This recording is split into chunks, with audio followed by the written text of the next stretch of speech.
call this meeting to order for our June meeting.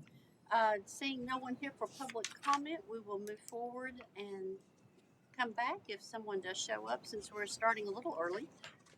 We have the minutes and we've been having the opportunity to look at those. So do I hear a motion for approval for the minutes? So moved. And second? Second. Okay, and any discussion or question or comments? Hearing none, all in favor say aye. Aye. And it is unanimously approved. And then we move to vouchers, and we've had the opportunity also to look through those. Do I hear a motion for approval? So moved. And do I hear a second? Second.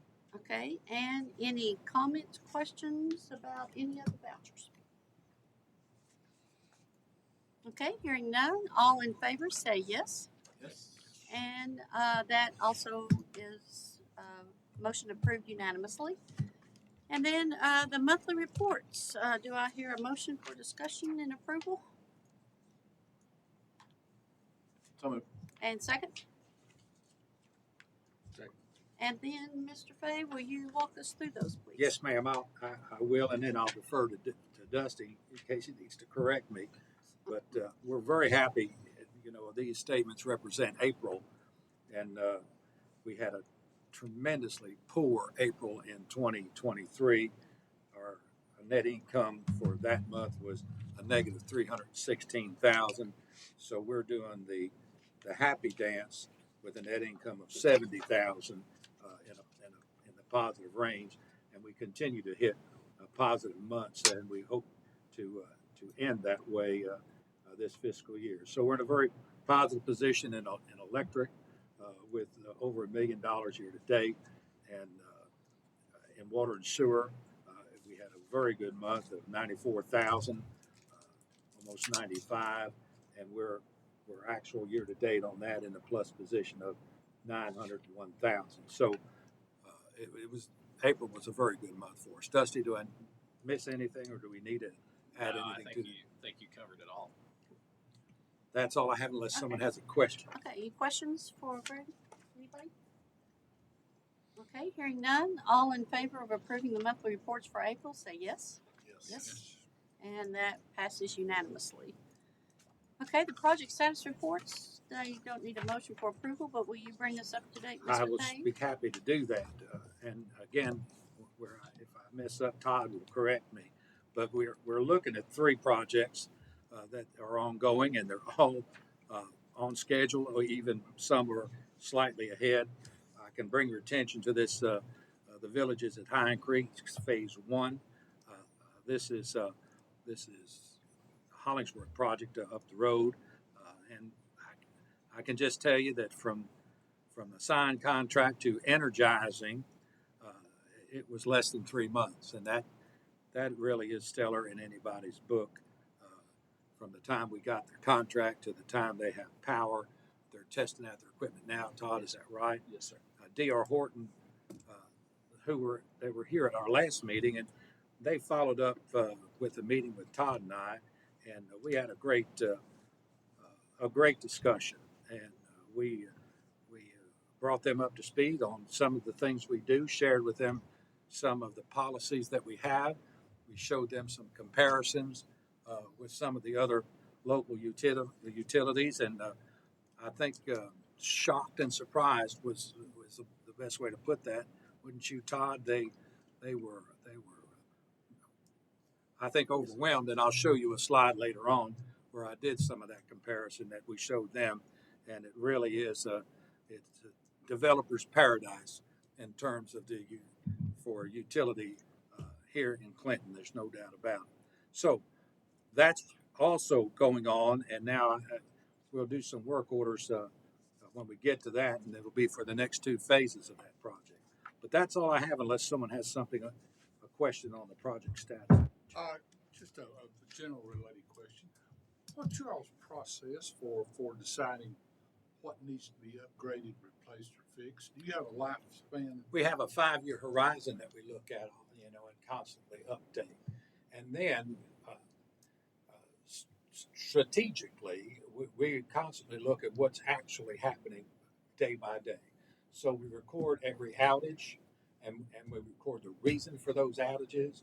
And then in the plan, as we do reconductor, that's another thing that we do. So we put out fires, so to speak, if we see that there's sections that don't meet our standard of quality of service. Stony Fork is an example of that we've been working on for quite some time to improve service out there. Everybody in the 6 counties that we serve should expect, demand, and they do receive the same level of quality of service. So we target those areas that have shown that there is a propensity for failure, and so that raises them up on the priority level. And then we look at the long range of what to expect, because we're doing all of this within our construction crew internally. So we have line crews out there, and then we want to build. So we want to use those folks in such a way that where we can time these projects out in order to get this construction done. So it's all about what's overloaded, what's going to be overloaded, and if there's anything that's breaking down. Is that about it, Tom? Yes. Very well, yeah. Okay. Hit the nail on the head. Okay, anybody else have any other questions about the projects that are open? Okay, moving on, approval of we have one purchase order, a little over 116,000. Do I hear a motion to discuss and approve? So moved. And second? Second. Okay, and Mr. Fay, will you tell us about this, please? These are transformers. These are our lifeblood of what we do, and we bid these out, and you can see that we've got it. Irby there is at 72 weeks. Wesco is at 165 weeks. We did, have a delivery of a much higher delivery date, but we have moved that out. We gave them a call and say, we really would appreciate you taking another look at that, and they did. And we were able to bring that down to September of 2024. So we were very pleased with that. And they are low bid.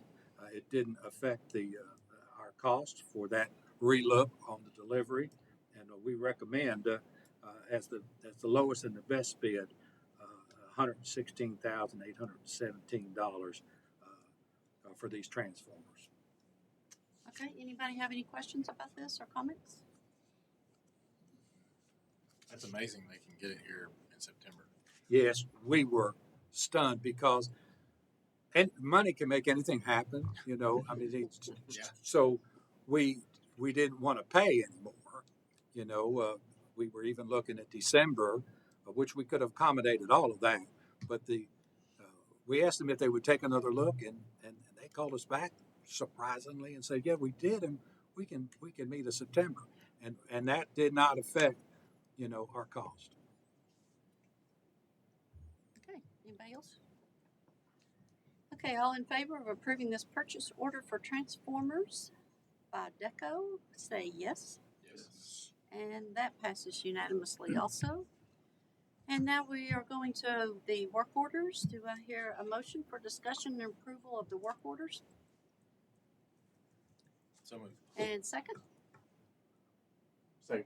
Okay, Mr. Fay, will you walk Yes, us ma'am. through those? We have got 4 work orders and that we're looking at. I can go through all 4. It comes up to $860,000, $895. I can go through each one, or I can go through all 4, and you can vote on them as a group, or whatever you prefer to do. As group, okay with everybody? Yep. Okay, let's just do them by the group. All right. Well, the first 2 are actually budgeted for the fiscal year 2025, which is coming up. These we need to go ahead and get approval to start the process of these work orders. It's work order 1702 and 1710. They both deal with reconductoring on Ridgeview Drive and also on Stony Fork Road, and they are both in the current budget that you're now going to look at here in just a little bit. 150,000 for Ridgeview and 475,000 for Stony Fork.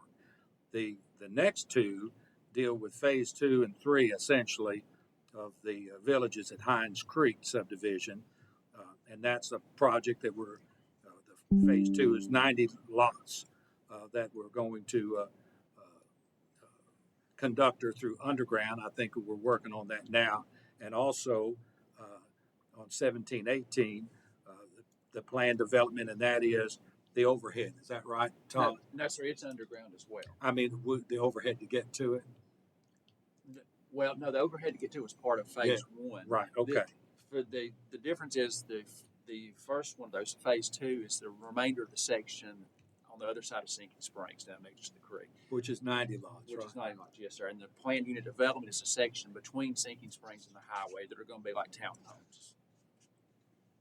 So those are the four work orders that we ask for you to consider. Combined total on that again is $860,895. Okay, anyone have any questions about any of the four? Yeah, I just have one. The first two, Ridgeview Drive and Stony Fork, yes, Yeah. sir. You mentioned they were FY25 projects. How much of the cost will be incurred in 24? We don't anticipate any. The reason we're going ahead and asking for those now is so that come 1st of July, we can go ahead and get started. Got it. When we finish the projects that sense. are under construction right now, we can move right in and don't have to wait till like the second week in July. We can get started here the first of the fiscal year and go ahead and start right away clearing and stuff like that. But Makes sense. Yeah, I thought you were going to go order it tomorrow. That's why. no, it's for to get started. We've kind of got Stack the stock deck materials, early so there would be no lag in Sure. in our kind of movement. keep our normal construction crews kind of flowing right from this year right into next year. Okay, thanks. Okay, anyone else have any questions about any of the four? Okay, all in favor of approval of work orders 1702, 1710, 1717, and 1718, say yes. Yes. And that passes unanimously. Okay, and that brings us to the approval of the insurance. Can you talk, we need a motion for approval and discussion, So moved. and, second? Second. Okay, now then, Mr. Fay, will you talk us through that? Yes, ma'am. We are dealing with DIC, which is a captive insurance company through TVPPA, which I was very heavily involved in the creation of this back in the 80s. And I served as chairman of the board and was on that board for probably 15 years. And in that time, it is not for essentially profit, since it only deals with the TVPPA LPCs of the Tennessee Valley. And what we determined is that there is a limit that you can get in terms of reserves. And once you met that, then that has to be returned back to the members, which are the people that have our policyholders. So last year, the cost for all of this insurance, and another reason is it's specific to utilities, like replacement costs for a transformer is different than the depreciated cost for a transformer. Transformer goes out, it's about $1 million, and if you've had that transformer for 50 years, it's fully well depreciated. But if it explodes, you need a new one, and for this insurance is specific to replacement costs and things like that. Also, terrorist coverage is in this, and cybersecurity, privacy protection, which is all the way around. But it's $628, and they have increased now because our property, all risk property, has increased by about 5%. This premium has increased 5.08%, which is now $660. We're recommending that, but in addition to that, I can tell you about that recovery when they have reserves are sufficient. We're going to receive a $50,000 check back on that. So essentially, that's going to bring our cost down to $610,000, which is 18,000 or 2.9% reduction than what it was the year before. So the cost of the policies are $660. The 50,000 returned to us, which they'll do that in a check, will essentially decrease our cost about 2.9% from the previous year. And we recommend that the board approve this casualty insurance renewal with DIC, Distributors Insurance Company is what that stands for. Okay, anyone have any questions about this? Quick question. So DNO coverage, directors and officers, is it under public official side line item, or do we have DNO policy? We do. It's I think it's to the city. it's all part of that. It's at the very end. You see it there, public That's official. what I thought. Okay. Yeah, I wanted to make sure. Yes, sir. Okay. I think they had a separate legal entity here too. Okay, any other questions? Yeah, Steve? yeah, that's good. I was going to ask about the recovery credit. Did Yeah. it apply last year too? No, there wasn't one. Okay, this is a new thing. Well, it's not a new thing. The reserves weren't to where you could. Oh. They would refund any of that. So see. yeah, so it's a for this picture in time, Stephen. It is an actual $50,000 reduction. Got it. That's great. What do we do to make that occur? I mean, do we overtly go out and do this or do that to make sure our insurance costs stay low so we have reserve that comes back? No, it's not just to us. It's the whole captive. It's every utility that which I think is probably the overwhelming majority. I don't know really one that's not in this captive reserve, the 153 LPCs in the valley. So they look at the whole picture. Everybody has to, where we advance to individually would mostly be on workers' comp, depending on what our modification numbers are. But no, these are across the board. If it's a good year, then we'll participate in that. If it's not, we won't. But we certainly won't be charged any more than what the premium of the policy is. Comment? Okay, that answer your question, Steve? Okay, any other questions? Okay, then, all in favor of approval of the property casual insurance, for this upcoming year, say yes. Yes. And that again is unanimously approved. Now we're moving to the approval of resolution to request unclaimed balances. Do I hear a motion for approval and discussion? So moved. And second? Second. Okay, and Mr. Fay, will you walk us through that? Yes, ma'am. This is an annual thing, and it's you almost have to smile because you say it's not very much money, and I don't really know of any. I don't know hardly any that ever go through this process, and it's only $2,900. But the state where we used to keep the unclaimed property here, and if someone came in and claimed it, we would give it to them. The state saw a great revenue stream, let us hold it, and then if someone has a claim on it, then we'll reimburse them. They got to go through a process. So these $4 and $8 and $6, over time, all of that adds up, and the state got themselves a pretty good revenue stream. We chose to go through the hoops, which requires a resolution from this board and everything to identify those that met the period of time, they aged long enough for us now to go back to the state and say that needs to be returned back to the utility. So that's what this is. They stayed unclaimed for long enough to where they can no longer, the state no longer holds that, and if the local utility reclaims that, then we'll get that money back here. So it's a process we go through, only $2,900, but we think it's worth it. And for that, I recommend that the board approve the resolution to request this unclaimed property. So give me an example of somebody that has unclaimed property. They leave and they have a deposit, a $50 deposit or a $200 deposit, and their final bill is $197.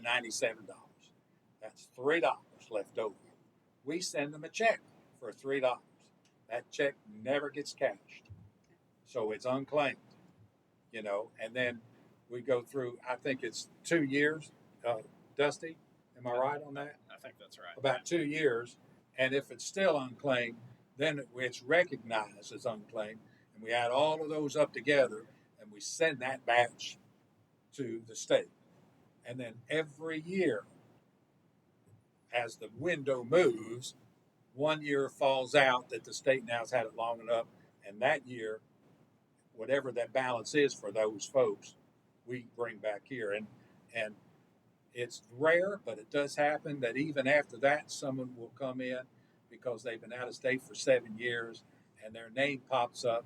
When that name pops up, we say, oh man, you've got a $4.82 unclaimed, and we then apply that to the new service that they have.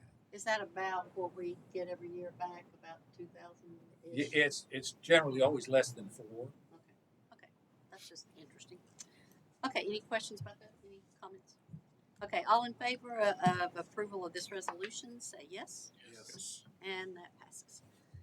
Okay, now we are down to the approval of refunding resolution for electric department debt refinancing. So do I hear a motion to discuss and approve this resolution? So moved. And second? Second. And Mr. Fay, will you walk us through that? Yes, ma'am. We brought this up last month.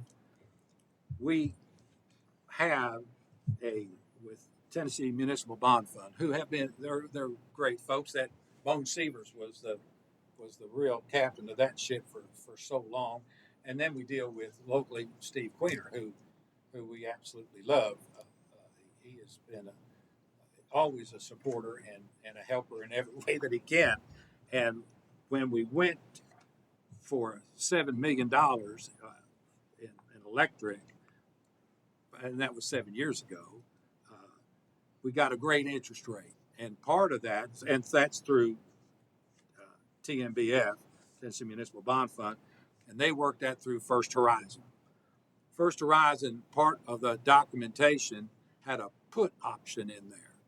And in the history, according to Steve, since 1980, that put option has never been called. Well, I think that the variation in interest rates have really opened an eye to these folks, and they say, well, you've got such a great interest rate, and we've got a put option, we're gonna take it. So you either pay us everything that's the balance, which is about 5.7 million, or we will hold you to a rate that is tied to the treasury bills plus so many basis points. And at that time,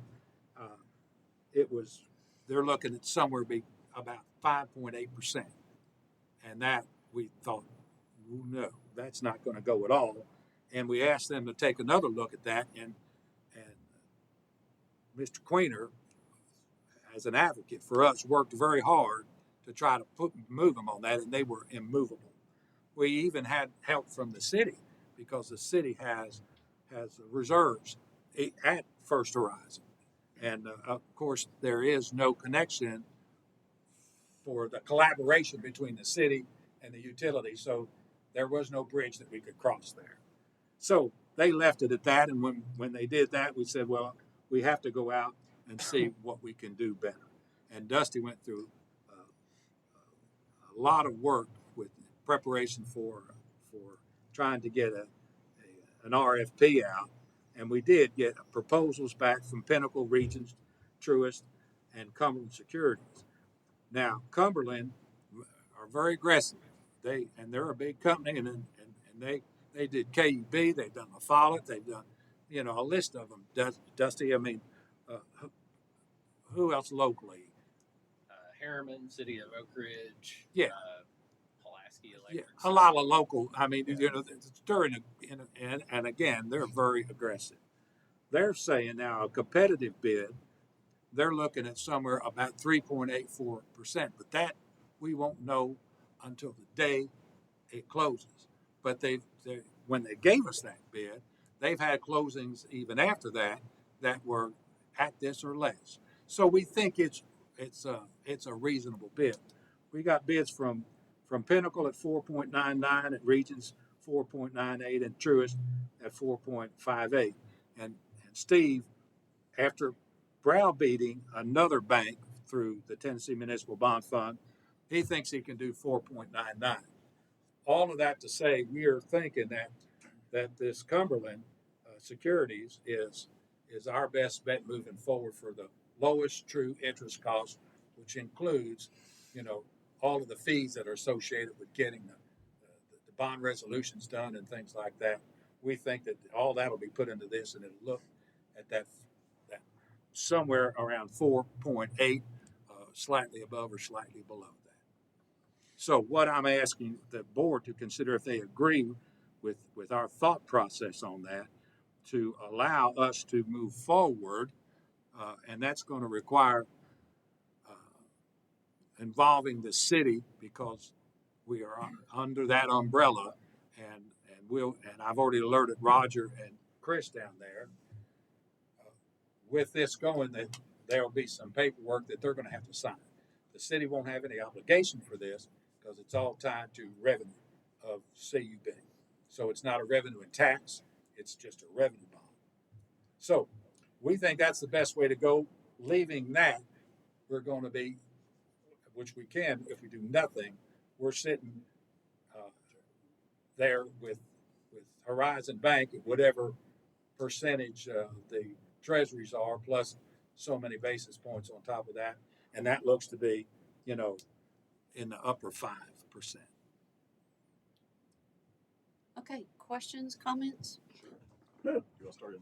Yeah, I can ask. I just have one, I think. Are there any options in Cumberland Securities proposal? Yeah, yes, which we asked for, because they've got a put option in there also. But the put for that in 7 years is because we learned, we get to determine whether or not we want to pay it off. And if we don't, then the interest rate stays the same. So that's the maximum that we'll pay. But if the world turns around, interest rates go down, we'll either refinance or pay it off. Okay. So piggyback on that. So puts, calls, and swaps. So no swap in there either. No. Okay. Because that's another way they'll. If we ever decide we want to take it out, that's obviously problematic, or refinance. So what's the term on the debt? Term is 15 years, 16 years. 16 years, it would be called Okay. That's fine. I was just curious. June 1st, 2041. That's fine. And then A little bit shorter. fixed rate. Well, it'll be a fixed rate once it closes. Yeah, once Yeah. it closes. I mean, but Oh, once the debt goes in place. Oh, yeah. Okay. And their fee structure is comparable to everybody else, meaning it's competitive, meaning whatever Cumberland Securities fee is on top of the interest rate is competitive. Yeah, we asked for the true interest cost, which includes those fees. Okay, so their rate's already factored in. That's Interest rate. correct. Is that Okay. true for everybody? Probably not. No, It's probably higher. But they're No, but there isn't the same That's- fee structure It's on different. these fixed ones. Typically, that's going to be Right. that debt's going to be that's just their rate. That's not their See, fee. yeah, Their what fees we- be on top of that. What we would like to do, Yeah. we'd like to keep it with Tennessee Municipal Bond Fund. Yeah. Then be nothing. There'd be no additional Yeah, fees but associated with that. They're exercising their options. So. But there, yeah.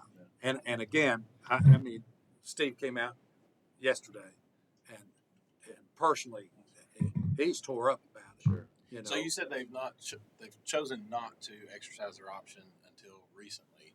So I assume they could have done this sooner. No. well, This no, was the there's first specific- opportunity. This was the first time.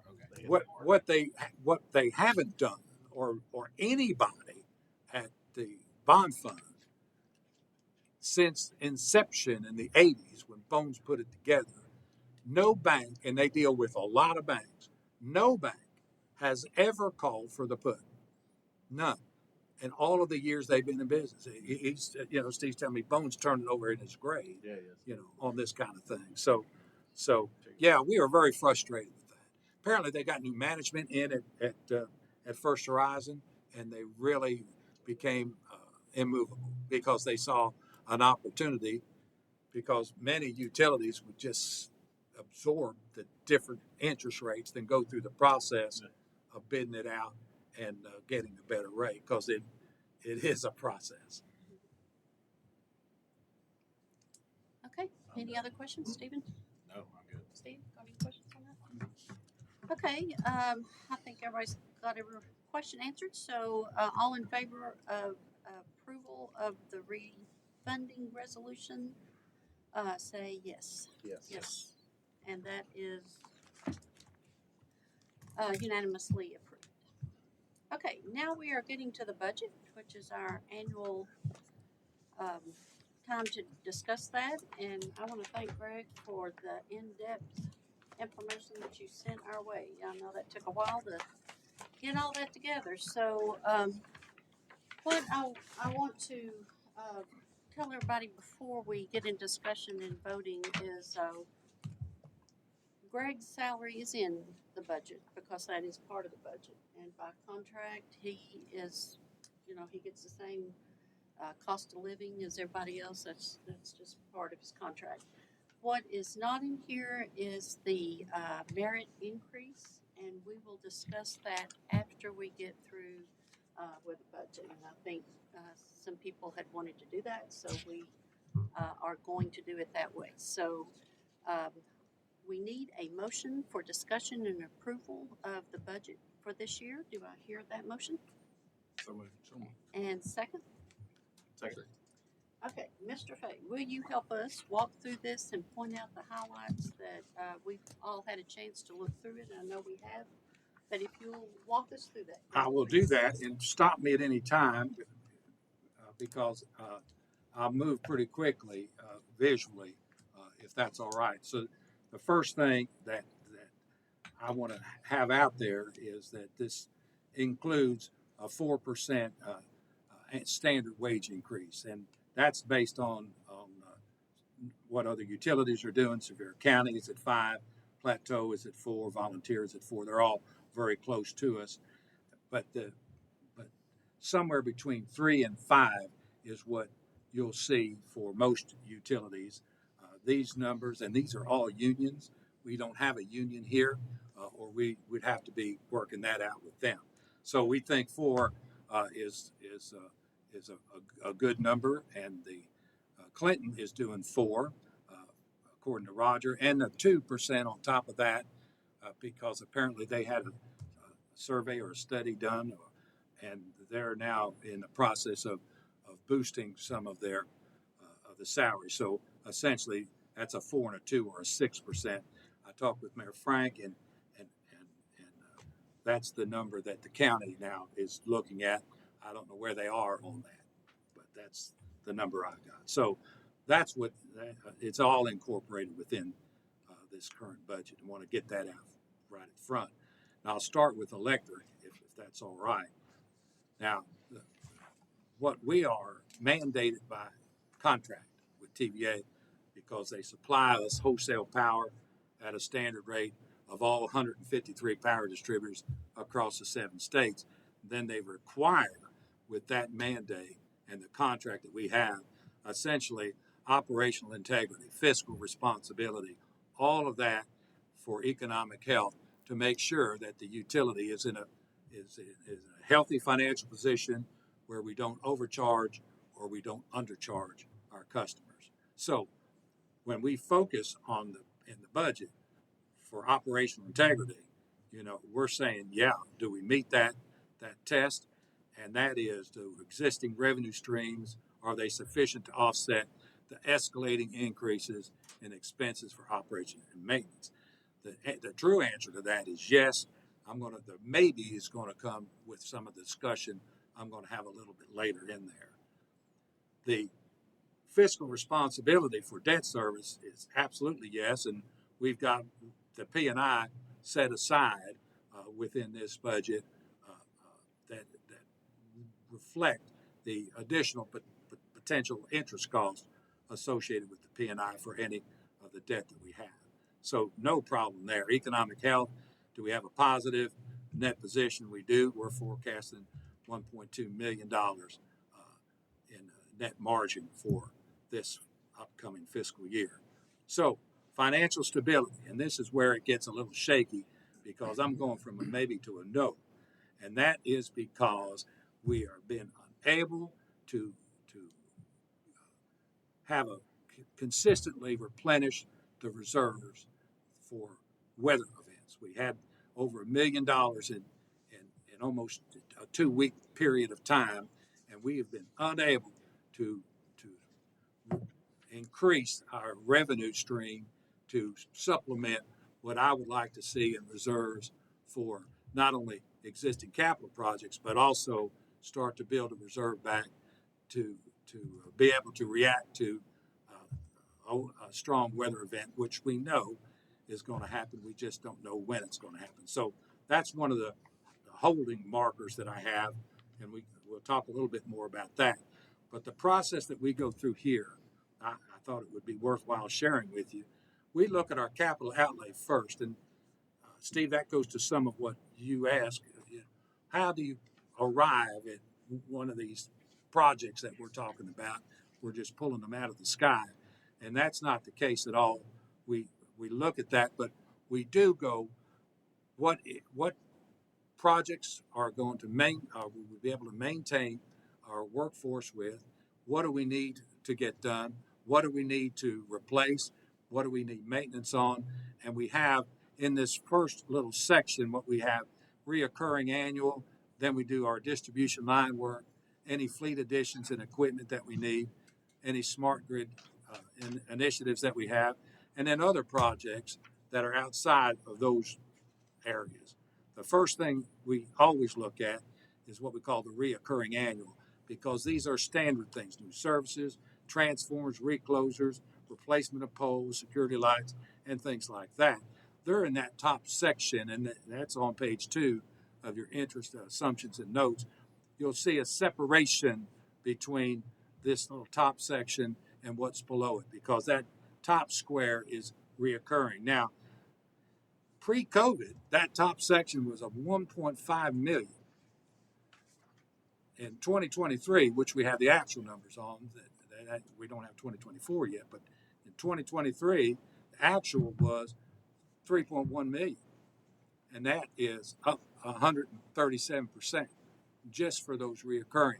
That's the inflation factor that's associated with that. So that's a theme I'm going to put throughout all of this. I asked our purchasing agent to run some numbers to give me an idea of pre-COVID and post-COVID. I mean, these are actual purchase orders that we have, and you can see our bread and butter, which is the pole top transformers. I mean, our 25 kVAs are up 300%. 248 for 10 kVA. It is astounding. Aerial cables up 125%. And you get down to the little digger derrick that we're talking about, and it's 61%. But I mean, you go from 281,000 to 454, all saying that these costs are not sustainable for us. They're not sustainable. So that's the functions that we go through in capital outlay, and I've gone through line by line in your interest in your assumptions and notes. And unless there's a question about that, I'm going to move on. Any questions? Okay. I won't go through line by line, is what I'm trying to say. I was just going to ask about the 1.5% adjustment that's in the budget for the rate. Oh, yes, we'll get to that if that's okay. Yeah, we can wait. Oh, yeah. I just want to know more about it. Oh, yeah.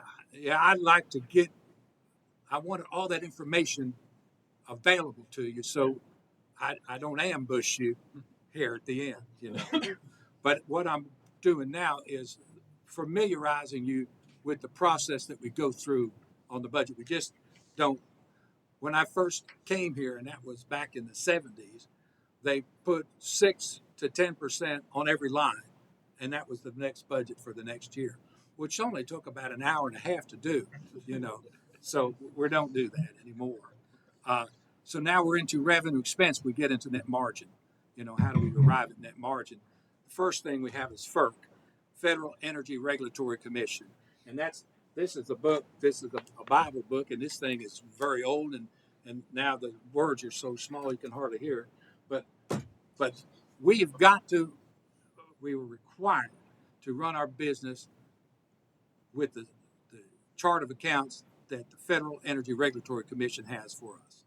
And they've got 14 pages of accounts that we've got to follow, and then each account has its own paragraph worth of stuff. So for electric, we're down at the bottom of page 8. That's when we get to residential sales. They've got account numbers 440, 442 to 447. So we go through each number. This is a actual trial balance that I took out of, and this is our budget book that we put together. Pretty comprehensive. Ask me a question, and you need to sit back because it'll take a while to answer you. This, we work, as you see, in one section of it, it's got the same account numbers, same residential, and then we go by month and by year. And each month we forecast, so that's why we're able to give you where do we stand in terms of the budget for this month, because we don't do an annual budget, we essentially do a monthly budget. And what Dusty then does is he goes through and he tries to take out any spikes or aberrations. You know, if we had a storm this month and it artificially inflated the cost, we don't budget for that. You know, we try to get to the center line and then just plus or minus a little depending on what we know. So that's how we do it. We wait the most recent months and years before we go put the weight on anything that happened 5 years ago. So it's as up to date as we know how to do it. We do that line by line. We do it month by month in order to project what we see as a proposed budget for 2025. This is what we see, and essentially we're looking at what I used restrained level of positive net growth. I love that expression, you know, and that's what we have here. It represents growth. It doesn't exacerbate it. Some of the increases here, so you say, well, you know, that's not a bad increase, also reflect TVA now is already saying that they're raising their wholesale rates effective October the 1st. So this also then reflects the additional cost in that. So for the net margin out to us there's not a lot, is what I'm trying to say. So each one of these accounts, we go through each one and try to forecast each one and see how all of that at the end comes up. We see this purchase power at 3.84% is what we're projecting. Now, the weather changes everything. The weather can affect us, whether it's too hot or it's too cold. On one day, it makes a difference. And I talked to you about load factor and this unused amount of, we've got so much equipment out there in order to meet the peak for our customers. And when they only peak on 2 days and everything else is a beautiful sunny day, then we get no kWh and we can get killed. That load factor affects us a lot. So all of these operating expenses, we do each one line by line, and I've tried to identify some of that in the assumptions for you. But that's after the capital outlay. We then try to determine how much net income do we have to support what we want to spend the money on, right? And that's what we're looking at here, and what we get down to. So is there a question on the revenue expense part of the capital outlay? Anybody? Purchase power, Yes, sir. you had expected to spend 65 or Yeah. I guess that's 65-ish, 25, and 64. I'm trying to find it, but it's sorry. 63,393 was projected for 2024. I didn't go back far enough, did I? I haven't got to it yet. I'm pushing this button like Right nobody's there. business. Yeah. Is it my lack of understanding, or is it odd that we're proposing less than 6 in 2025 than our actual in 2023 was. See, when 2023, they killed us with the fuel cost adjustment. That was 12.5%.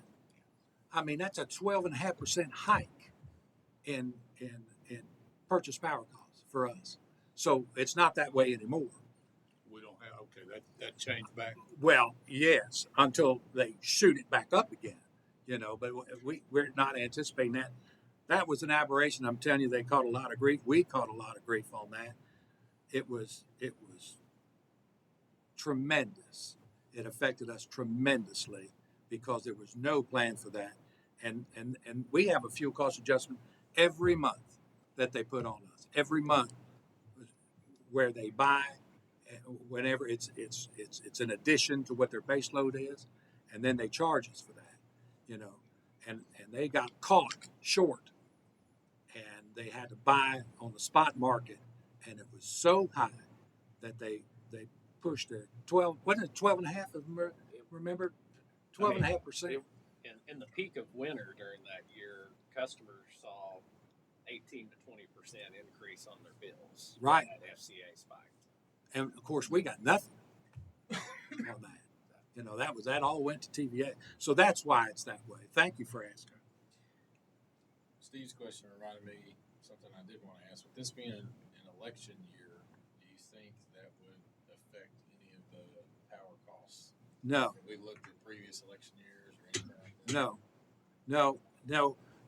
What it'll affect is the carbon requirements. And I'm telling you, I am praying that somebody with sense makes a move on that, because it is so detrimental to us.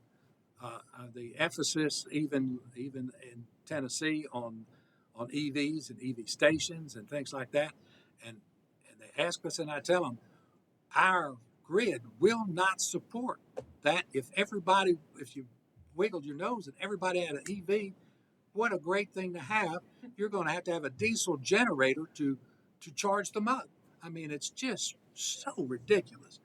But that's what we're hoping for, is the pressure on TVA to become a smaller carbon footprint will ease up.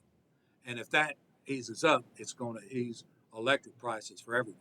If this continues off the pressure, the prices for power are going to go up, no doubt about it. And the risk to reliability is going to be there. Oh, that's the thing. That's where probably the bigger risk in college is reliability. Yeah, I told. When was it? 2 weeks ago.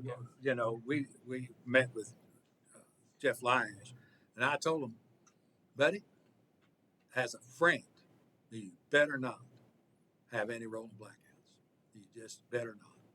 So there we are. No questions on that. I'll move on. Now we know what we want to spend, and we get a sense of where the money's coming to spend it. Now we forecast the funds, because we put it all on this next sheet. This is forecasted for ending this month.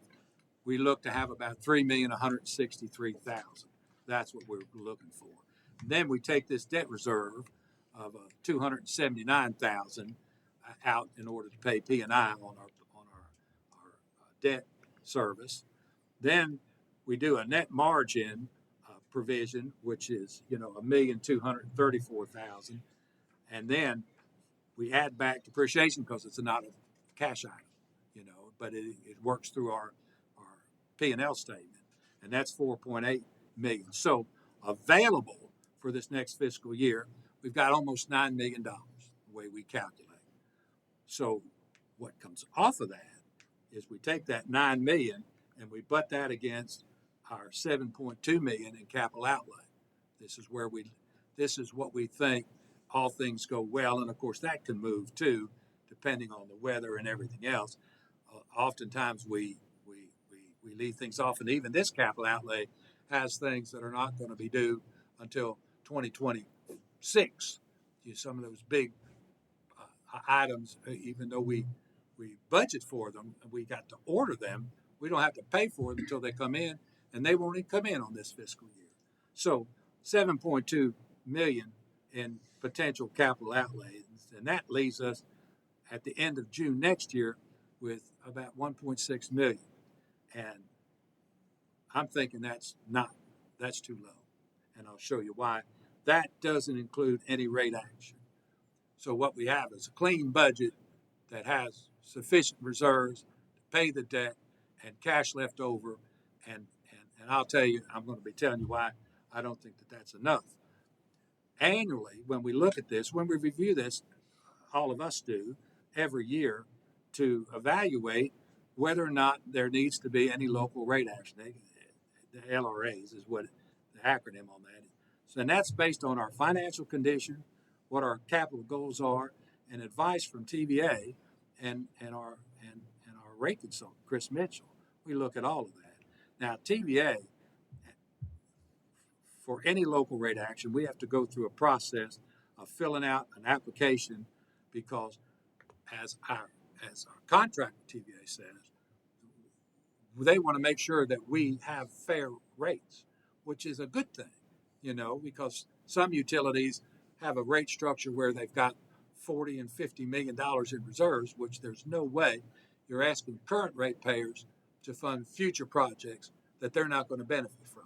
So really, you'd like to stay, in the lower end of what you need so the current ratepayers are funding capital projects that benefit them. So TVA says, if you want any local rate action, it has to be approved by us. So we would go through a process. What, in addition, that they do is they get our stuff every month. They look at us every month because we send it to them. All of that they've got, and they do that for every utility. And what they set up every year, depending on what they see, is what they call a guideline amount. In other words, for us, TVA says you don't need any explanation for any rate increase up to $5.5 million. And if you want more than that, then you've got to justify it.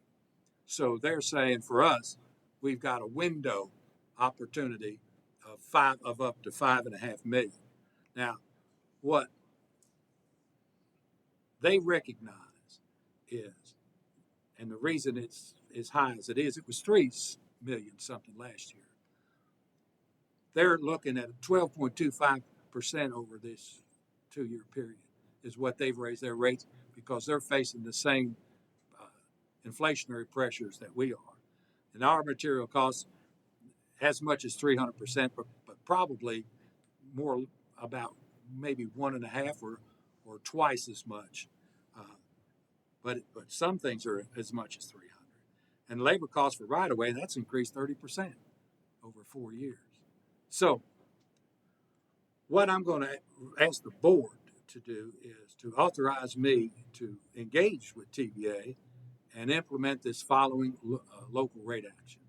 And that essentially is an increase in delivery charge of $2.25. And I've got this in small print over here. We're at $25.48 right now. So another $2.25 puts it at $27.43. And that is just to have the meter at your house. Now, what the cost to Cub is to have that meter at the house is over $45. So if you don't use anything, we're losing money just to have the facility available for you to turn the light switch on, you say. So that $2.25 is the delivery charge for residential and for GSA 1, which is barns and pumps and things like that. GSA 2 is small commercial. GSA 3 is industrial.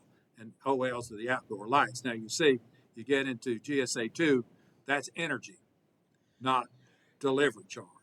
And that is less than 0.2 of a penny for every kWh for GSA 2 and GSA 3. But what that'll do for us is for this fiscal year, it should increase our margin by $771,000 for fiscal year into 2025. And then when we get a full year, it ought to be just over $1 million additional revenue by this rate action. And essentially, that represents 1.5% increase for the average residential customer. Now, that 1 million is, as you can see, with 5.5 million guideline from TVA, we're looking for $1,228,000. That's going to be my recommendation to this board. Realizing that I think we've got to address the increase in costs, which are substantial, and the lack of my ability to supplement the reserve account to position us for being able to respond to weather events. So I'll open that for questions if there is any. So you mentioned this, the budget that you gave us, that you just talked to, with the forecasted fund balance of almost 1.7 at the end of it. That's without any rate action. That's right, and that will go right to the bottom line, Stephen, and that ought to be 700,000+ addition to that, if we agree to this rate action. Okay, so it'd be, that bottom line would end up being about 2.3, 2.4. That's correct. Part of that's trying to recoup from storms we've had. We depleted our cash. Yes, part of it is, and the other part is, we got to address the material cost. Yeah, every business out there now, is facing wage pressures, supply chain pressures. You're still absorbing some of the costs that TVA is passing along to us. You're still trying to absorb some of the costs associated with labor, and the labor may or may not be done yet. I don't think any of us know, given how tight the labor market is. We're seeing this at where I work as well. So, the 1.5% rate hike is not, nobody likes it. Nobody wants to do rate hikes, but you're still absorbing quite a bit of cost that's not being passed along. TVA over 12%, That's and right. and Chris Mitchell does now over 100 of the 150 LPCs, and he does almost every one. I think every one, if you count last year and this year, has had a rate adjustment. But I don't know of any that are this low. So from a procedural standpoint, just looking at this from the board, I don't know that I like coupling the rate increase to the budget approval. You can do however you want to do it. Because essentially I can go through the water budget, and then you can look at this as a rate action, because the budget doesn't have rate action included in it. Right. So we could, in theory, push this out a month because you don't need to take. We would need to tell TVA. TVA wants to know by They want 90 days notice. 90 days notice. 90 days prior to October 1st. That's right. So, for everybody to be clear, the budget does not have the rate increase in it, correct? That's correct.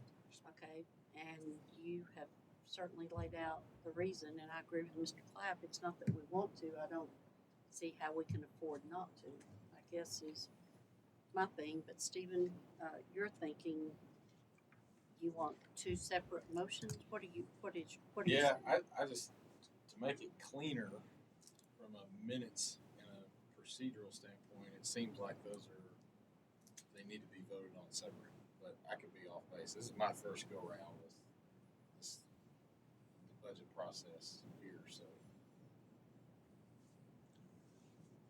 I'm okay if the rest of the board's okay with it.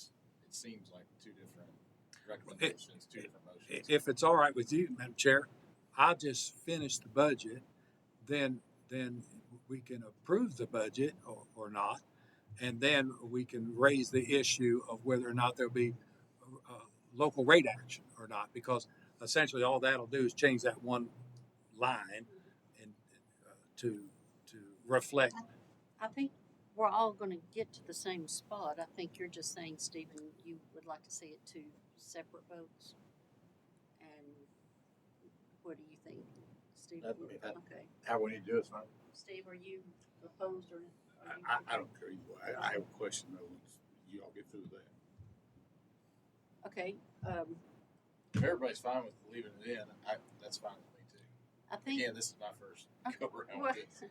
well, there's no one right way we have to do it. We can Oh, yeah. do it either way, or I guess the motion at this point would be You to have to approve withdraw the the budget with the rate increase on top of it. I guess is that right, Greg? You know, If we do it that way, we can do, and again, I'm with you all because it's, I wanted to give you a fair representation of where we are.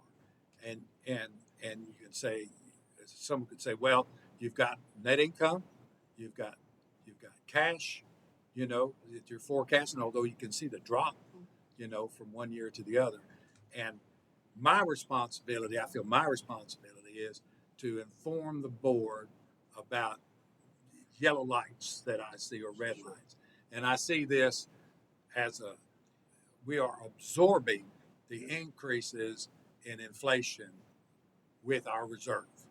And we have depleted that reserve through those inflationary costs, in addition to not being able to replenish $1 million plus that we identified in 3 storms. You see, so which is part, the rate hike is really part of the budget, and it's all together to make the budget what it needs to be. Okay, my thinking is to maybe do it together, unless you're just totally opposed. I think, No, I I'm think, not totally opposed. Okay. I think if you, next year, if you wanted to say, hey, let's do the budget, and if you got the rate change, do those separate going forward. I'll do another. That's I'll fine. do another line item. Yeah, just do next year, that'd be okay. Okay. Yeah, again, this is my Sure, first motion time to seeing the withdraw it, too. process. Yeah. Well, I don't know that I made the official motion. I asked the question if it made sense. Yeah, it's just, I think we're questioning right Yeah, now. I don't think yeah. anybody's made a motion. I Okay. didn't jump that far. Well, we can go through the water and we can put them all together if you'd Okay, like. let's, Oh. Let me. okay, you wanna ask your question? That 1.5%, if that was 2%, I don't know that I'd really know the difference on my bill. It'd be minor. It would. It would. If we made it 2% and used the additional income to retire that debt earlier and reduce the increased interest we're gonna pay on that debt, would it be beneficial? You know, there is a chance I would hug you. You know, I am so sensitive to charging the least that we possibly can, and this makes a contribution towards what I think is the glaring problem that we have.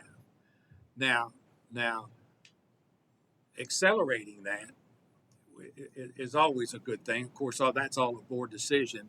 But what we could see, if you like, is that we'll see how this pans out, because we'll know if we have a really good year, that would be great. We need a really good year. It's going to get really hot here next week, and I'm glad of that. And we'll see how all of this, we'll see if the industry actually picks up or goes down. I think November is going to make a big difference in going forward.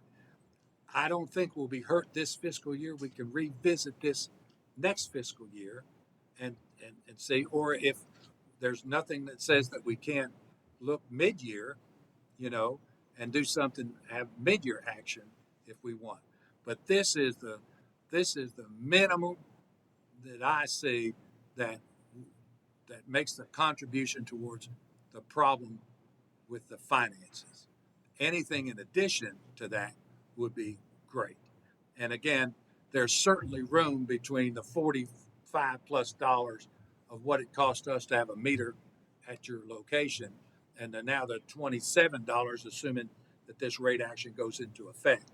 You know, there's a lot of window space there to do that. And that's one area for parity. We should charge what it costs for us to provide the service. If we did that, then actually the energy charge could come down, because what we're doing is we're charging a higher energy cost to offset for what we're not collecting on the delivery charge. Does that make sense? So, you know, I'm up for whatever, but I think what I've recommended here is the and I'm satisfied with it, or I would have recommended more. I'm satisfied that this is a step in the right direction. I think we could deserve to wait to see how positive that step is, and if we've got to take another step, I would be recommending that in the future. But you know, you won't get any resistance from me if there's a desire from the board to do an additional amount. I think, even to consider what I was saying, that somebody would have to roll a bunch of numbers and see what it actually meant, but reducing the debt will eventually come back to benefit the ratepayer. So if they're paying a little more now to get a little less Yes, in the future. when you know, the reality of it is, Steve, when we looked at this, Dusty and I, you know, and when this put comes in 7 years, my desire is to pay it off. I want to have those reserves to pay it off fully instead of going to 2040 something. I think we'll be able to do it. So your plan then is that your income over your expenses will create a fund to pay that off. That's correct. That's correct. This is a conservative budget. You know, my hope is that it'll be more than this.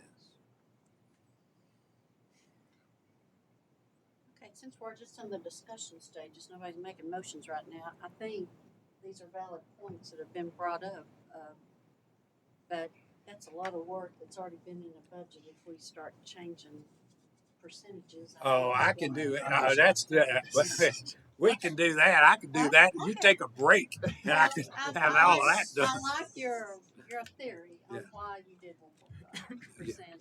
But It as is far as- it always goes to I think we have a responsibility. We're a monopoly, and our goal is threefold. It's always been for me anyway. Provide the absolute top service that you can.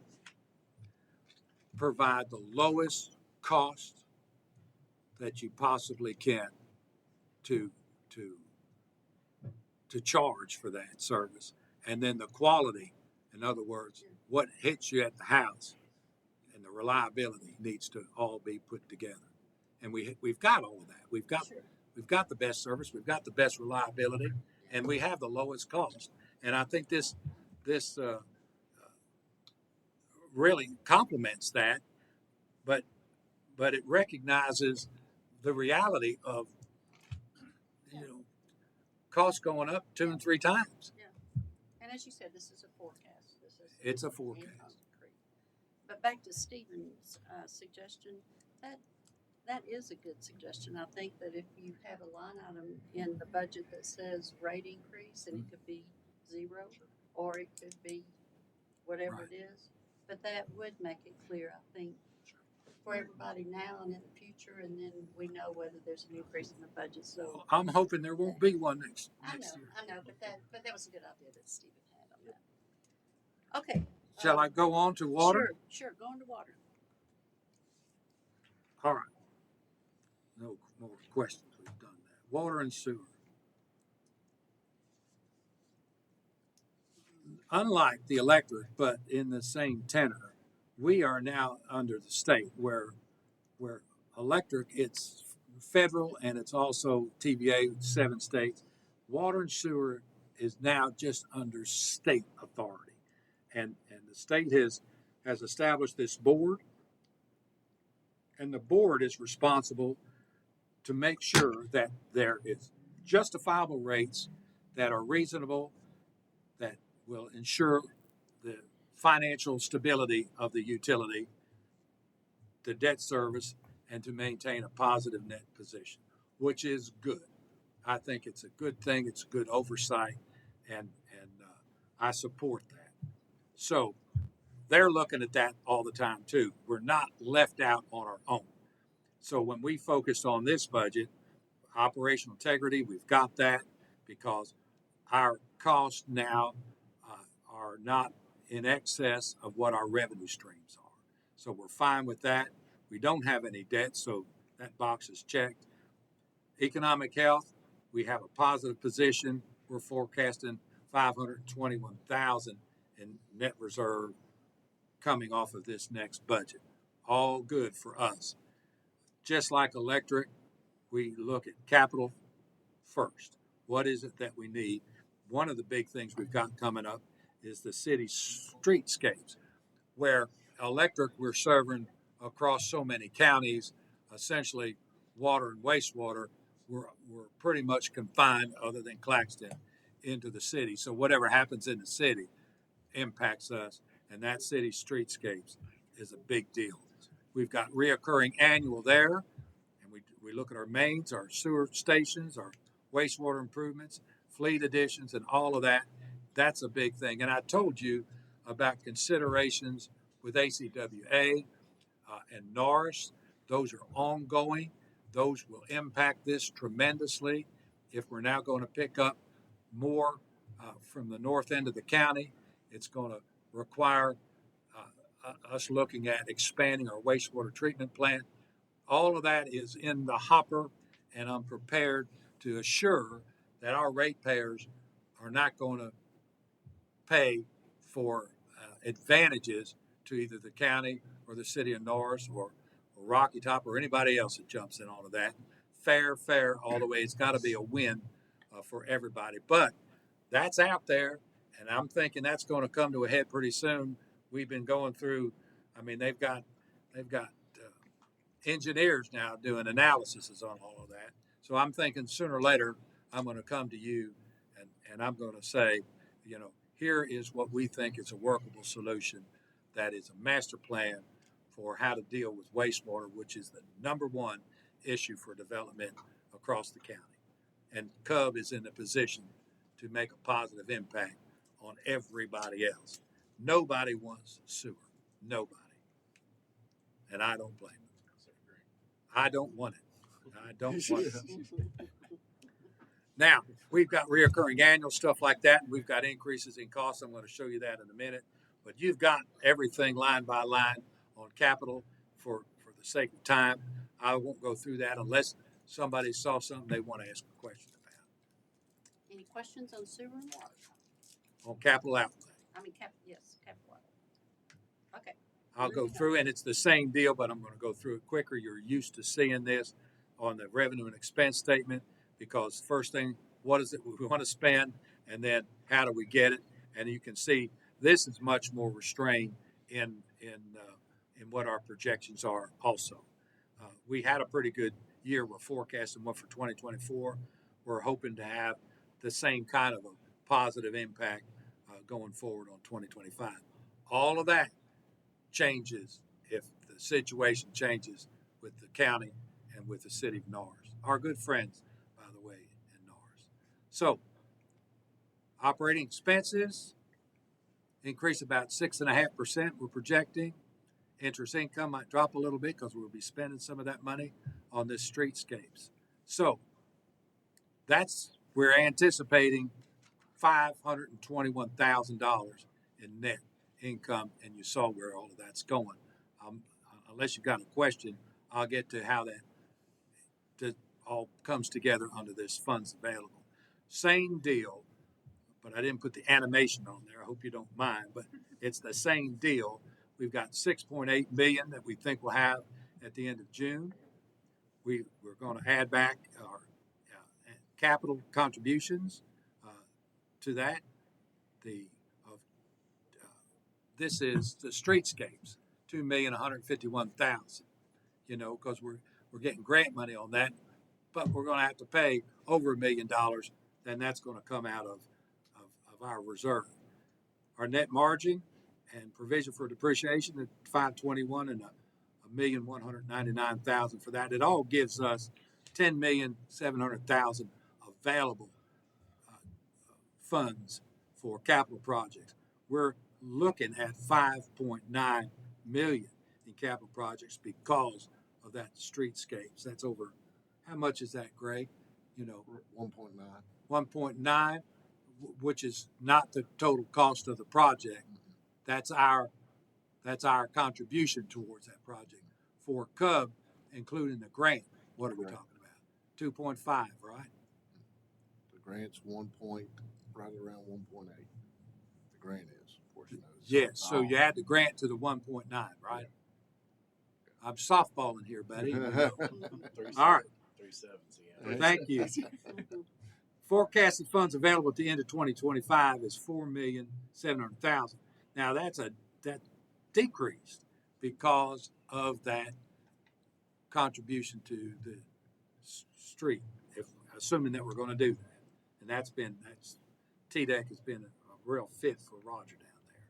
So we do the same deal in water and sewer. We review the budget.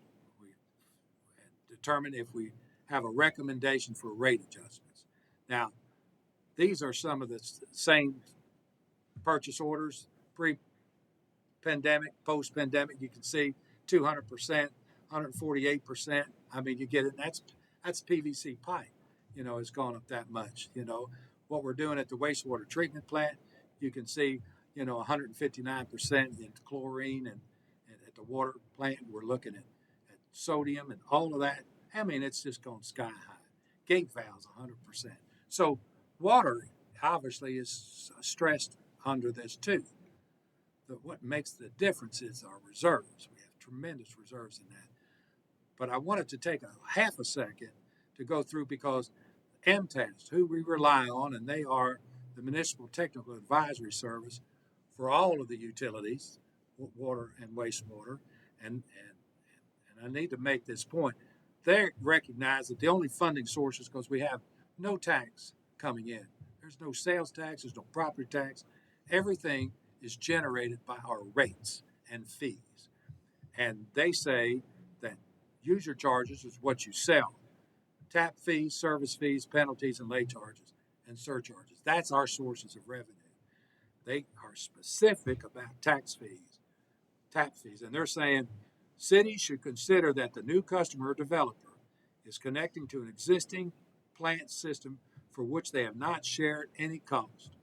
And to this extent, tap fees must include more than just the cost to the utility for the physical installation. That is the gospel. Now, for us, the average tap fee, these are all, you recognize because they're all around us, is over $2,000. Cub charges nothing in a tap fee. So others, I mean, you go to ACWA, you're paying $3,000 per tap. We charge zero. Now, this is a slide that I showed D.R. Horton when they were in.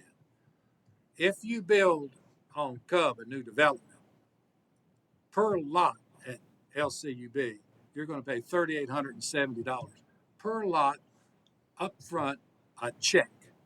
Here at Cub, you're paying $400. $400 compared to $3,870 up front. Now, they're looking at 100 expansion of 100 lots, and I showed them that you build on LCUB, $387,000. You write a check up front for water and sewer. That's just water and sewer. $387,000. You build 100 lots in Clinton, not Anderson County. In Clinton, it's $40,000. That's $347,000 savings. They were ecstatic. So when you look at that and you say, and then I went on to show them our average rates are less than half of what our surrounding utilities are.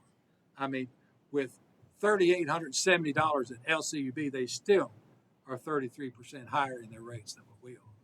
And you go to, Anderson County, they're 96%. You go all the way up to Rocky Top or Oliver Springs, and they're over 130% higher.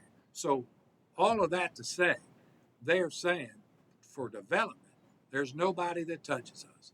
And the fact is, that's true. And they promised me, that's not the impression that they got. That they didn't have that impression coming in because they got bad information. They've got some bad information. And we helped them correct that information because these are facts. You can look this up on the internet. I mean, they're all out there. All those fees at LCUB are out there. They were static, and they are now really going to focus on us. And I told them, for this you got to get into the city of Clinton to do. So all of that, all good stuff, all of this, because of our reserves, I still am not recommending that we have a rate adjustment in the water and sewer. I think that we can sustain this. We're hoping we can pull out of this. It's a little bit different because we're only dealing, within Clinton and what we've got, the new stuff that we have to get. It's not as draining as it is in electric. And I think we've got sufficient reserves. We have no debt. And I think our rate structure continues to show a positive net income. And I'm not recommending any rate action in water and sewer. So that's what I have. Any questions on that? We can't mix sewer and electric. Right? No, they'll put me in jail. Thanks, Steve. Thanks. We need to think about that. He's not from hugging to jail now. So unless there's any questions, Any questions from the board about anything in the budget? Any questions about the rate hike proposal Or the lack thereof. or the lack thereof? Yeah, that's right. Okay, then I think the motion is to approve the budget for the FY 2025 year as was presented with the rate hike that was proposed included. Does that summarize effectively what we're yes, ma'am. doing?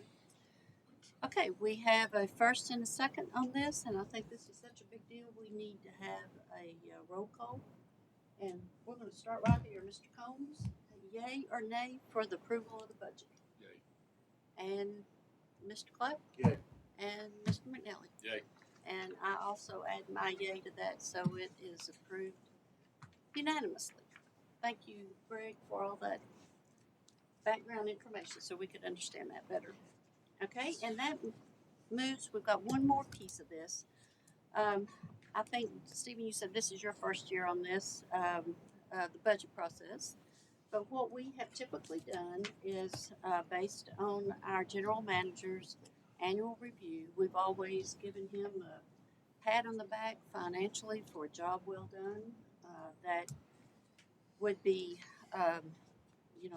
whatever the board decides to do. But that is the next thing we need to discuss. Is there any discussion before we kind of discuss the budget? Is there any discussion we want to have before we make this motion? Yeah. Sure. Yeah. Go ahead. So, last few times I haven't probably done as good a job of doing this because I tend to rely kind of on my experience previously of kind of hiring people and particularly this level. So I just want to make a couple comments. One, in terms of how I typically try to approach filling jobs, hiring jobs, looking at market compensation, that kind of stuff. I have a process I typically try to follow, and it's, what job am I trying to fill? What size organization is it that are working in? What's our market pay? Base pay. Whether if there's other comp, whether or not we have bonuses, deferred comp is a 457 plan. Whether or not there's other special health insurance, vacation, whatever, retirement, all that stuff, health insurance. I look at years of service required. I look at education required. I look at the scarcity of the job and see whether or not is it easy to fill? What's the labor market doing? Particularly right now, I think we all know labor markets are very hard to fill at this point in time. When I started my second hospital company, I had 6 CEOs that were reporting to me at the time. And I had a management team I had to build out. And I have to admit, I had a little bit of a shock when I got in there because the hospital CEOs were making the same as I was the corporate CEO running a $250 million organization. And so I thought it was kind of interesting, but that was kind of what I inherited, but that was the market. And so what I tried to do on this that I have not done in previous years relative to Greg's salary, because I know there's been discussion about it, is I decided to go out on my own and look and see what comparable organizations, comparable utility companies, in terms of size, meaning revenue, and in size in terms of the number of customers. I went and pulled those where I could find them. There's a website that you can go out and find. What's basically called the 990, which is an IRS form that has to be filed for nonprofit organizations. So I had to, I could look for nonprofits that were in this website, and I've used it for hospital stuff as well. So it's something I've used for probably 10 or 15 years. And so I went and looked at similar sized organizations and to compare. And so here's kind of where I got to. Because I thought data is what to me is how you base decisions. It's not other things. So I went and looked, and there were 9 organizations that I could find of similar size, meaning $67 million to $120 million in revenue. Okay, the average customer size was 25 to 39,000. So same size of what we have. I think we have 30ish right now. I think we saw that on the electric, it was, what did you say the revenue was? 96. Yeah. So we're right in the sweet spot. When I looked, I was able to get years of experience as CEOs of those people, and they averaged 16. Greg's got 22. The average base salary was $355. Okay, $355, and that is comparable to that's right dead on where we are. The difference is there is average the other compensation that these other people get will average $98,000 on top of the base pay. That's not necessarily health insurance. That's nothing else. That's bonuses, deferred comp. Sometimes executives get what's called a 457 plan, which is an executive compensation program. That's another $98,000 on top of the $355, which Greg gets zero. I've been in here several times in previous years. Vicky's heard me. Steve's probably heard me preach before. Look, Greg. I think what's I think it's being discussed as a potential 2% merit increase above COLA. I would tell you that if we went to a true traditional executive compensation program, that you're going to run anywhere from 10 to 30% of Greg's base that's available for him to get.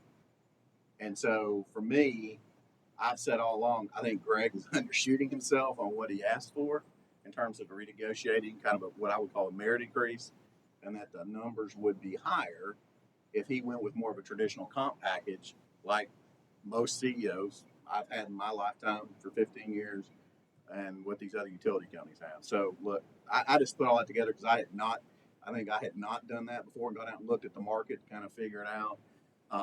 But I did go out and look at it, pulled it myself. I'm looking at a 2%. I'm looking at these people having another $100,000 in comp above the salary, and the market data tells me that's more than reasonable based on what everybody else has and is getting. They're also getting rate increases on top of that, or salary increase as well. So I before we kind of took a vote kind of where we were on this, I wanted us to have data to talk about it from. And it's funny enough, one of the guys that's on the list is a guy that was on my hospital board in Mississippi that I knew for several years as well. So it's all people it's some people that I knew, but these are all in the Tennessee Valley. They're all Tennessee, Alabama, Mississippi, Kentucky based. So they're all folks that I could find access to that were similar size. So I just wanted to say that before we kind of delved in and took a vote, because I think there's been, and I think just making sure we're making decisions that are right. I think as a board, I think we have a fiduciary responsibility to make sure we're doing the right thing based on data that we have in front of us, based on, the market that's out there. None of us would want our jobs not tied to market. I would not want my job tied to market. Nobody else wants to get paid that way. So anyway, I said enough, but I felt like I needed to gather more data to come bring that in. So It's been years ago, obviously, with me. But when I was in graduate school, a couple of projects we did was try to develop a model for corporate executive pay with all sorts of factors. And honestly, there was not a lot of things that really correlated very highly with the pay we were seeing. You could get a model, but it wasn't really representative of what happened. Sometimes it seemed like the reason for big pay increases for corporate executives was retention. If you thought your guy was getting ready to go down the Could be. street, you gave Sure. him a big pay raise. Had nothing to do with how many employees he had, but if That's you were right. happy with him, Exactly right. you kicked him up. That's right. So that's probably the most difficult aspect of wage and salary administration is corporate executive pay. Don't disagree with you, and that's why for me I went out to the market. I think the other thing, and along those lines, I think you got performance. That's always a question. I think, but again, having started two companies myself and had to put these systems and compensation systems in place for my management teams, it's something I'm fairly confident and comfortable with and have done. And so when I look, I mean, one of these guys had $100,000 plus bonus. You know, so we're talking $6,000 on a 2% salary. Were they a profit-based business? No, these are all nonprofits. All nonprofit organizations. That's why they're on this website that I have access to. What drove their bonus? Why would he get $100,000? Oh, I don't know what that would be. And then Greg, and we talked, I think maybe 2 meetings ago or 3, I was here. I think we were here talking about it, which is, you know, you typically put profitability in there, reliability, downtime, all that stuff, or uptime, however you want to look at it. All those things would be part of that process. But I think the risk is, you know, for CEO level, you're talking minimum 10-15% typical bonus.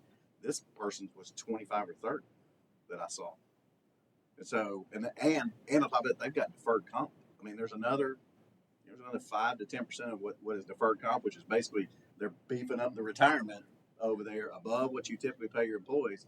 And we don't have any of that baked in to the CEO, the general manager, whether it's Greg or the next person. None of that's baked in. So all I say is personally, I believe we're getting a good deal. I've told Greg, I've said it in here 4 years in a row right now. I think Greg's leaving money on the table, but that's it. That's his choice. That's what he wants to do. He's not costing us $6,000 a year extra sometimes.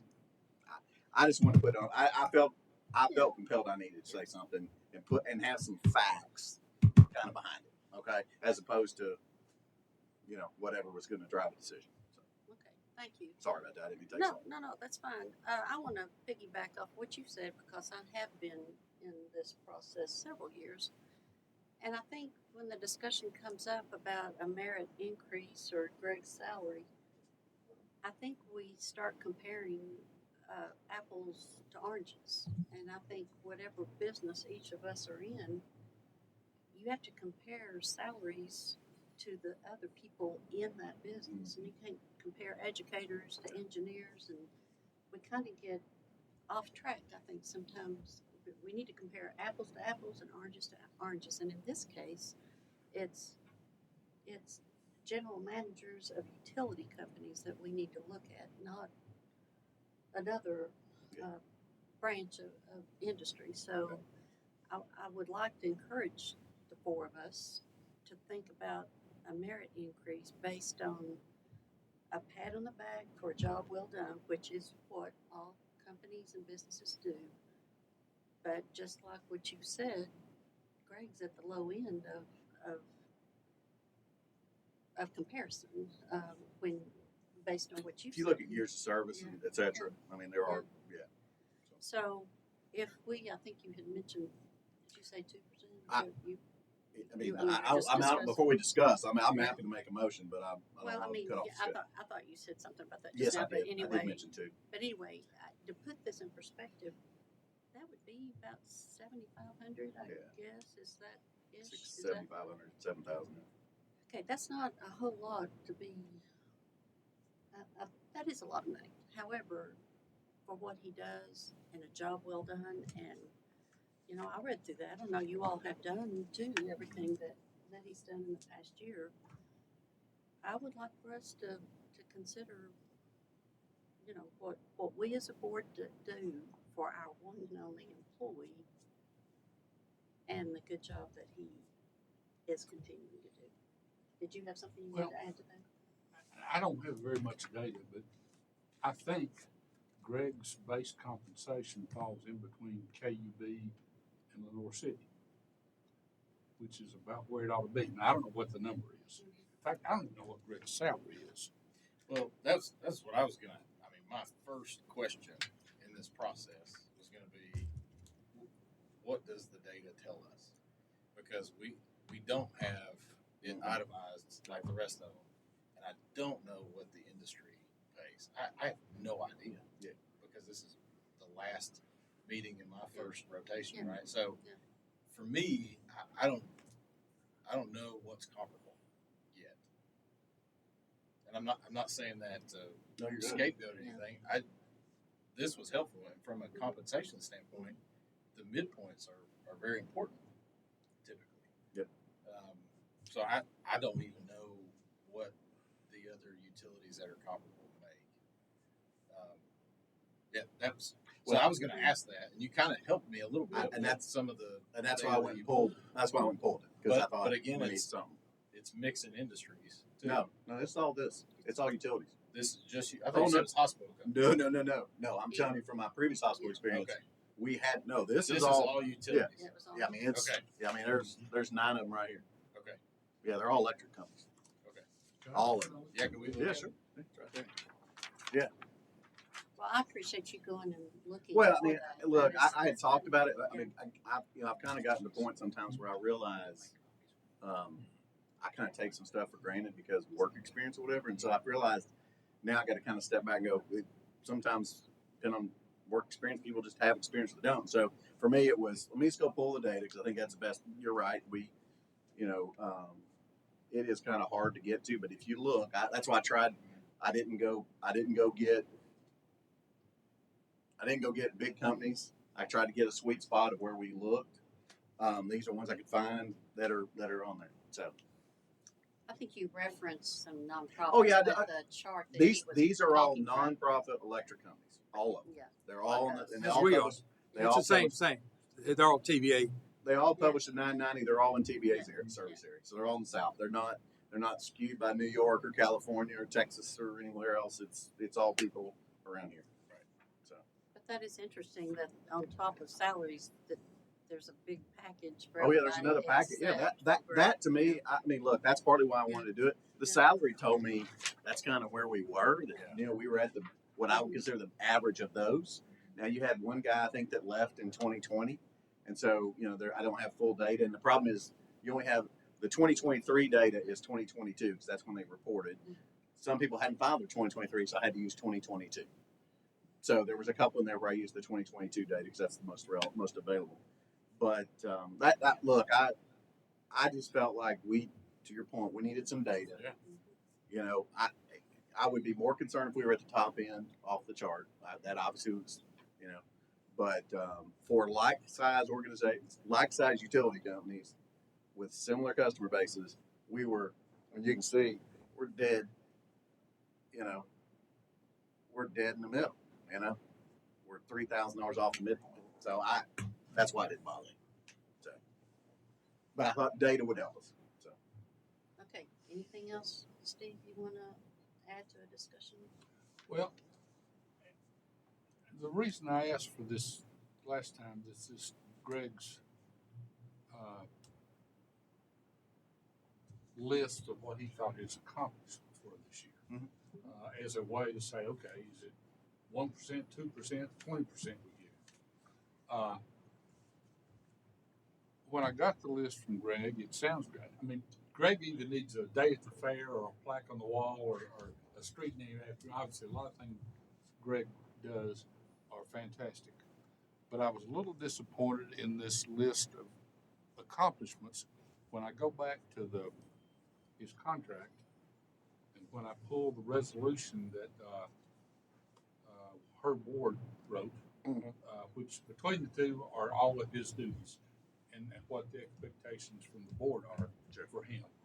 A lot of the things in Greg's accomplishments were either outside of the year we're talking about, in my mind, or they were community industrial improvement activities, which are fantastic, but that's not what we pay Greg to do. There's nothing of that in either his contract or Sure. his the resolution that says you shall do these things. Right. We do support it. We pay salary, we give him a car, we pay per diem things for those activities, and those are great. But I don't think we ought to use those things as good as they are to evaluate how big his merit raises this year. In fact, there were a couple of things that I've noted that I thought should have been on there that weren't. Your hiring of Greg and Dusty, and your change of Todd's position. I think those are accomplishments to maintain the future of CUB that are worthy of note. And then the thing we talked about a little bit here today. We could have tremendous catastrophe in this system if you guys weren't ahead of things that are ready to break, die, or need replacing. And I think the work you do there is an accomplishment each year that needs to be noted. So anyway, I say that for anybody else's comments. Yeah, again, no experience. I'm the new guy, right? But I have to kind of pull what I know, and if we're calling it a performance raise, look at what the duties are and what the accomplishments were. And I want to say this too. This really sucks to do this in public. I like to have this conversation in public. None of us would like to have it. Something about the So- sunshine law. You're right. Yeah. And I don't have anything bad to say. I do think there were some things in this review, Greg, that you sold yourself short on, and that were outside of the boundaries. But I think I went back to after I read it and kind of looked at it, and I was like, okay, well, he's pulling stuff from the late '90s and everything else, and still drawing on those accomplishments. I thought, well, if you set the bar high the year before, that's where the bar starts the current year, right? That's what I've always been told in a performance-based structure. But I started thinking, it was actually today before this meeting, is this really a performance increase? Because what you brought up is a market adjustment with the data and the comparison. That's not performance-based, right? That's from Can a be, different correct. perspective. I mean, money's money. Well, no, I put this together so we could know relative to the Yeah. market where it is. Right. So But if we're talking performance, I think that's different. So as a board, I guess my question is more for those that have been on the board longer. What is typical? Is it a performance increase? Is it a market adjustment? What have you all done in the past? I think in the past we've rolled it kind of into one thing. We've looked at both. so you got a COLA adjustment and you've got a merit increase. I think is what we called Just it, a right? merit I think isn't that right, Greg? We called it a merit increase. Yes, sir. And so I think your point's not lost on me about that, but I think the other part of it is, I think we also we're not bumping 4, 5, and 6% in the good years either. Right. So I think, I don't recall that. Have we? No, sir. So I think we, 6% one time 2-3 years ago. so, but, I'm sorry. No. I just because I missed the last meeting when this was requested. When I read the note, or I think it was the notes, when I saw the board packet come through this time, I thought, oh, good, this is great. And then got this in the mail and was able to review it. But it just got me thinking, like, if it's performance based, there should be clear, measurable goals that are articulated. And I don't recall, discussing those goals, right? So I don't know that it can be performance related. I mean, maybe it's a little bit of both. Maybe it's market Well, plus you're also performance. kind of bound by the contract right now. Exactly. Now, when the contract's up for renewal, you could, but I don't like doing this in public either, but, and I've said this, if I'm him coming in next year, or next time, I'm probably gonna go to a bonus system if we wanna take that approach. Well, based I on don't that. think I the mean- contract prevents us from using a Well, performance-based if you're system. gonna, but if I just from contract law perspective, if you open the contract, you run the risk of opening all the contracts. Well, right? So, the contract gives him the code. yeah, that's correct. It We're gives him a just flat talking rate. about anything beyond the code. That's right. As performance. But I mean, if you ask, I don't want to speak for Greg, but if you asked him to revise his contract, he also has the ability to not revise the contract one way or the other, or not accept it, whatever. So I hear you what you're saying. Is it stuff that could be discussed when in the next contract renewal? That's something to be left up to whoever has to manage that whenever that's coming up. So Well, I've suggested in the past that we use a bonus system, and there doesn't seem to be a lot of support for that. If there are significant accomplishments, as opposed to a base rate change, I think it's going to cost us more. I mean, look, it's like this last 4 years, and, you know, it's managing through this crap with COVID. The last 4 years has been horrible. I mean, the labor market's horrible. You know, but I mean, we could put him on a bonus. I think it will cost the utility company a lot more in the long run. I think Greg will hit his numbers. That wouldn't surprise me. So if we made them a certain way, they would be hit. Let me put it that way. So. Well, I think to follow on your question, COLA is separate. You know, that's in the budget. That's what all employees get, and his contract says he gets that Well, too. that's guaranteed in his contract. Yes, that's guaranteed. But what we do as a board at the end of the year is we've called it merit, but we base it on an annual review. We don't do it on percentages or bonuses, as you have said, but we look at, as I recall from the past years, we look at everything. We look at retention, because Greg can go to other places and get more money. So what we're trying to do is to look at his performance, look at his annual review, look at retention, and pat him on the back for a job well done is basically what I recall that the board has done each year. Just careful how I say this. We have spent more time in discussion on this right now today than I've seen in years in the past at all. It's probably because of my stupid questions. But No, No, No, we're no, trying 'cause, to well, meet Jimmy everybody's needs. brought it up too. I mean, so no, it's not. No, I Well- agree with Stephen. This is terrible to have to do it Sure. publicly in front of Greg and on, you know, Right. this is recorded. Everybody in the world can see it. I hate that. this board has a duty to the ratepayers in the city of Clinton to make sure they get efficient, effective service at the best rate. We also owe the same obligation to Greg to make sure he's paid an honest day's pay for an honest day's work. So this discussion has to be had. We're having it Well, right here. I don't know if we got more, but I'm happy to make a motion if we're ready for one. So. Any other discussion? I don't want to cut off, but I don't want to be here all night either. So, Stephen, you have any other questions on this, or I just have a comment. okay? You know, what Steve just said kind of resonated a little bit, and I think about, even though it was small, a rate adjustment plus the increase all in the same meeting. The optics aren't the best. Yeah, I'll just leave it at that. Okay. Just in general, I think folks would latch onto that and run with it regardless. So Yeah. Well, we have another year if we want to do something different this time next year. But this is just one night here, and we're in the middle of a budget. So, do you have anything else, Steve, that you want to add? Back to you. I'd like to make a motion that we provide a 2% merit increase to the general manager's salary going into 2025 fiscal year, effective July. Okay, we sort of already had a discussion. So, is there a motion to approve the recommendation that's just been made? a second, you mean? A second. What I said, you made the motion. We need a second.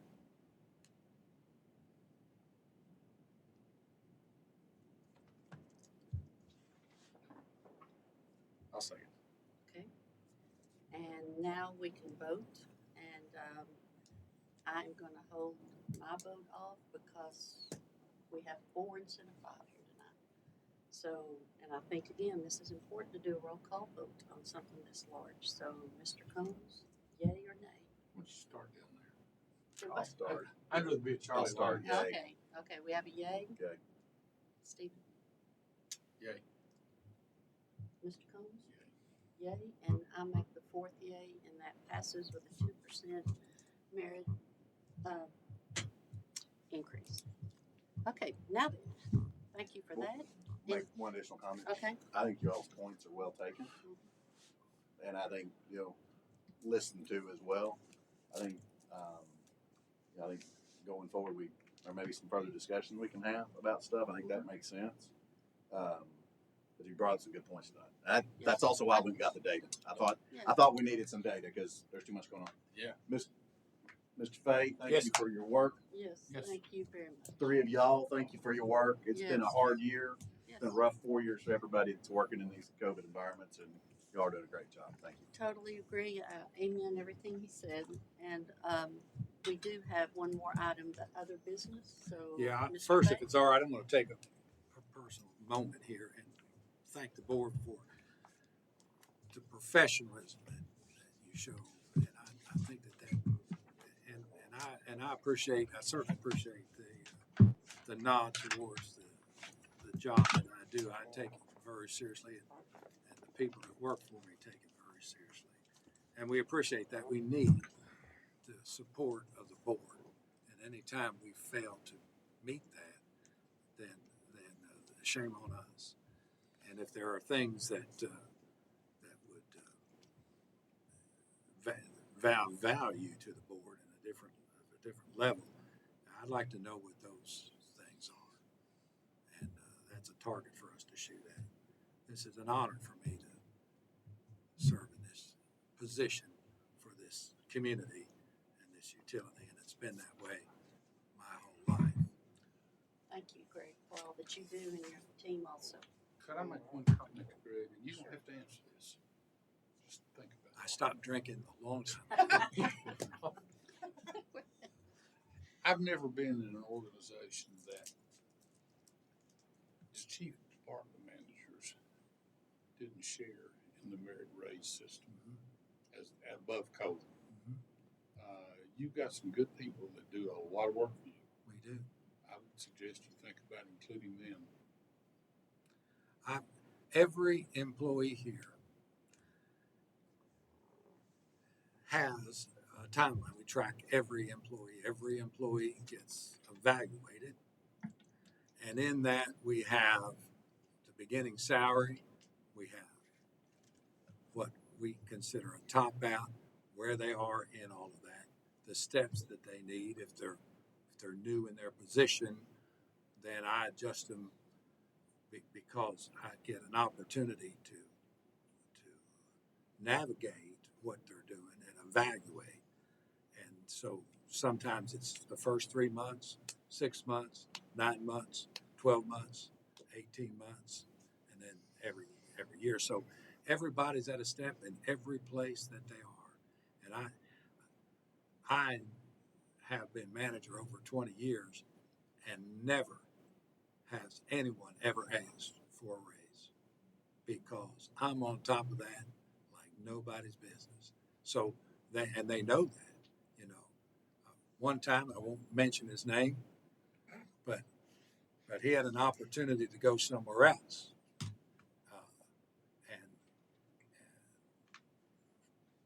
it was pretty much of a done deal. And I had an opportunity to sit around the table with him, and we talked about the future. But I didn't offer him one more penny to stay. Not one penny, because I already pay all of my people all that I think, depending on the contribution that they make. So they're already at the highest level, not at the lowest level. So I'm talking about a performance-based we do, and that is, activity that occurred just this year and something special. You know, what if he? I can't think of anything, but surely there are opportunities to say, okay, you did something way well and beyond what your step grade and your base pay and all that warrants. all of that takes into consideration with the evaluation, and in that they have what they call step increases, and I've got it identified, and then merit, and merit is based on performance and the contribution. I always expect that every employee contribute more than they take out, or they're providing a net negative, you say. So wherever you're getting paid, your contribution better be more than that to do that. And that's the way you're compensated. We compensate very well here, but the bar is very high. You have got to make that kind of a contribution, and you're so kind in the way you do bring up things, Steve, and I appreciate that. Specifically because I wanted to address what your concern was this year. And when you say, and Stephen, some of that goes back a long time, it does, because I wanted to give you some contextual background. But I did bring that up to current. What does that mean for this past year in terms of the dollars saved? You know, and there isn't, you know, Lee Iacocca didn't create a Mustang every year, but for every year that there was a Mustang, you know, Ford made the money. So when we look at what Flizzr does and we look at what DVR does and we look what Blue Cross and Blue Shield does and how that is affected, you know, what does it mean for this year? You know, those are real dollars this year, real savings this year, and you know, quality of service. You know, when you talk about hours avoided for outages and things like that, to me, all of that goes to, you know, what have we brought to the table this year?